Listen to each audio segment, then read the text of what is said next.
Welcome to section 19.4 of Metabolism. In this video, we'll focus on memorizing the details of Krabbe disease. Let's get started.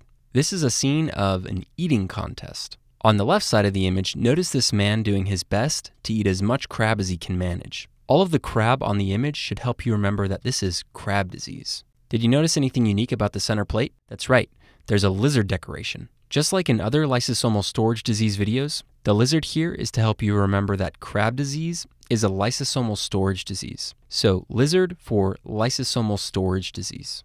In an eating contest, there has to be an opponent or it wouldn't be a contest, right? So on the right side of the image, we've included this guy here snarfing down a bunch of sausage links. The sausage links look kind of like neurons, and the fact that they're being eaten alludes to the idea of neuronal destruction. So this part of the image is here to help you remember that Krabbe disease results in oligodendrocyte destruction. Sausage links being eaten, oligodendrocyte destruction. This contender came dressed in his lucky red boots. He has also been getting a bit carried away with the contest, as you can probably tell based on the sausage bloodstains all over his hands. The red boots and red hands allude to peripheral neuropathy. One of the clinical features of Krabbe disease is peripheral neuropathy. So red boots and red hands for peripheral neuropathy.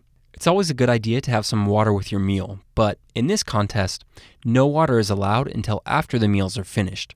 Sounds pretty awful, right? These guys are hardcore. Anyways, the gallons of water on the side table here will be our symbol for galactocerebrosidase and galactocerebroside.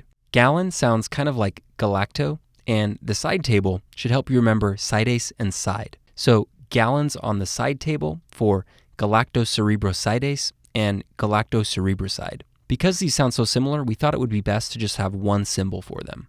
Galactocerebrosidase is the deficient enzyme, and galactocerebroside is the accumulated substrate. Okay, moving on. This guy here is the one who organized the event, and he's holding up the trophy as he tries to encourage the contestants. If you look at his huge smile, you can see that he appears to be kind of psycho-looking. His psycho-looking smile should help you remember that psychosine is also an accumulated substrate. Also, look closely at his eyes and glasses in relation to his humongous smile. They're pretty small, right? This is to help you remember that Krabbe disease results in optic atrophy. So, small eyes and small glasses for optic atrophy. At any good eating contest, there is a crowd of people cheering on the contestants, so we've shown these supportive characters by the table. As this guy in the blue shirt began cheering excitedly, he accidentally knocked over one of the small plants. Notice that the plants get progressively bigger, going from left to right. I guess you could say that the plants are developing. The fact that this smaller plant right here got knocked over should help you remember that Krabbe disease results in developmental delay. Okay, one final point. This chandelier has been added to the image to help the contestants see clearly while they devour crab and sausage. Notice that it's shaped like a globe of the world. This is to help you remember that globoid cells are seen on nerve biopsies in Krabbe disease. This is a histological image of globoid cells. The globoid cells are right here. And there you have it, everything you need to know about Krabbe disease.